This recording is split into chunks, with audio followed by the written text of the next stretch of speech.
చాలామంది ఇప్పుడు మీరు చూస్తున్నారు. మీరు ఒక సిద్ధాంతం కోసం లోపలికి వెళ్లారు, పని చేశారు, బయటకొచ్చారు. ఇంట్లో అమ్మా, నాన్న మీద మమకారంతో. అవును.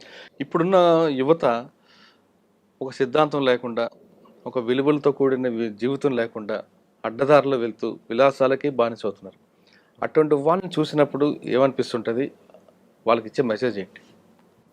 అంటే ఇదంతా కూడా ఏంటంటే రాజ్యము కావచ్చు, పాలక వర్గాలు కావచ్చు, పెట్టుబడిదారు వ్యవస్థ, సామ్రాజ్యవాద మూలంగా ఇంటర్నెట్, జూదము మీరంటున్న ఇవన్నీ వాస్తవాలే. యువత చెడు మార్గం వైపు పోతున్నది. కానీ దీని సన్మార్గంలో నడపాల్సినటువంటి మెసేజ్ అనేది రాకపోవడం మూలంగా జరుగుతుంది. అంటే ఆ మెసేజ్ ఎవరివ్వాలి? రాజ్యమే ఇవ్వాలంటారా? లేదు కన్న తల్లిదండ్రులు ఇవ్వాలా? గురువు ఇవ్వాలా? సమాజం కన్న ఇవ్వాలా? తల్లిదండ్రులు ఇవ్వాలి, గురువులు ఇవ్వాలి, సమాజం కూడా ఇవ్వాలి. ముఖ్యంగా ప్రభుత్వాలదే బాధ్యత. మాదక ద్రవ్యాలు కావచ్చు, డ్రగ్స్ కావచ్చు, మందు కావచ్చు, ఇది విచ్చలవిడిగా ఇవాళ గ్రామాలల్లో విలయ తాండవం ఉన్నది. గ్రామాలల్లో, మారుమూల గ్రామాలలో 7th 6th చదివే పిల్లలు కూడా గంజాయికి అలవాటు అవుతారు. అవును. దీనికి ఎవరు అడ్డుకట్టేయాలి?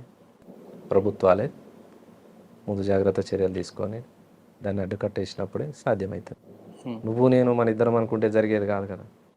ఎందుకు ప్రభుత్వం ఎందుకు తీసుకోవాలి? తల్లిదండ్రుల బాధ్యత లేదా? తల్లిదండ్రులు కూడా బాధ్యతే. ప్రభుత్వానికి ఎంత బాధ్యత అయితే ఉంటుందో తల్లిదండ్రులదే బాధ్యత. కానీ తల్లిదండ్రులు ఎంతవరకు తీసుకోగలుగుతారు?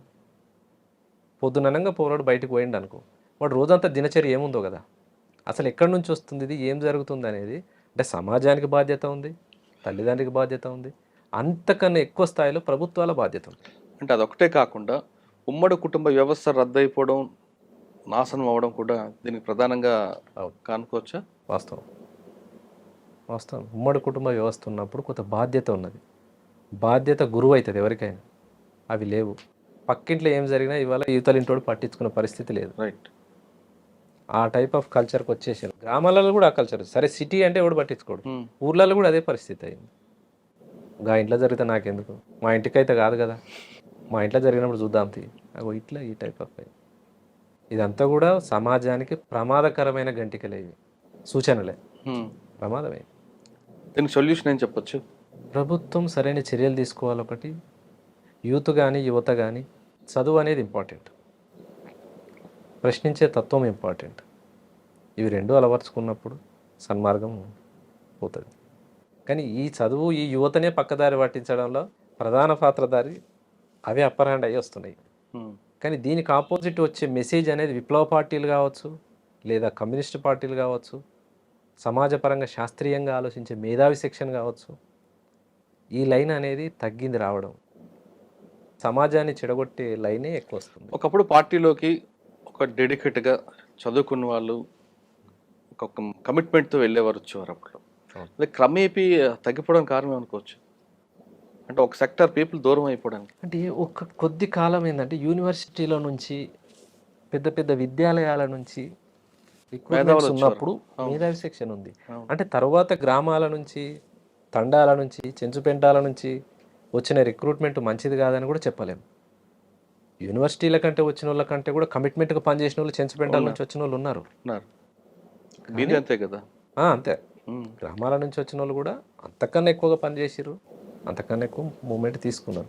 అయితే నిర్బంధం మూలంగా ఏమైందంటే పార్టీ సెట్ బ్యాక్ కావడం, నగరాలలో సెట్ బ్యాక్ అయ్యి గ్రామాలలో నుంచి రిక్రూట్మెంట్ అనేది వచ్చింది.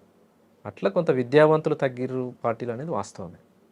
కానీ గ్రామీణ ప్రాంతాల్లో కుల సంఘాలు ఎక్కువ అవ్వడం వల్ల పార్టీ వైపు ఆదరణ తగ్గిందనేది కూడా వార్తుంది. కొంతమేర, పూర్తిగా అదని చెప్పలేము, కొంతమేర ఈ కుల సంఘాలు కూడా కొంత పార్టీని నష్టం చేసినాయి. ఉమ్మడి కుటుంబ వ్యవస్థ పూర్తిగా రద్దవడమే ఇప్పుడున్న యువత చెడు మార్గనే ప్రధాన కారణం అంటున్నారు సుభాష్. ఆయన చెప్తున్నట్లుగా గతంలో భావజాలంతో లోపలికి వెళ్ళి పేద ప్రజల కోసం నిరంతరం కృషి చేసిన ఆయన బయటకు వచ్చిన తర్వాత కొంతమంది మాజీల్లా కాకుండా ఆయన జనజీవన సంస్థలో సామాన్య జీవితం గడుపుతున్నాడు. ఇప్పటికైనా సరే చాలామంది యువకులు విలాసవంత జీవితాలకి అలవాటు పడకుండా ఒక కమిట్మెంట్తో చేస్తే ఒక సమాజం మంచి సమాజం వైపు వెళ్తుంది, లేదా ఇది ప్రమాదానికి ప్రధాన కారణం కావచ్చు అంటూ సుభాష్ చెప్తున్నారు. ఇది వారం సుభాష్తో ఎక్స్క్లూజివ్ ఇంటర్వ్యూ. వచ్చే వారం మరొక బలి కలుద్దాం. అంతవరకు నమస్తే.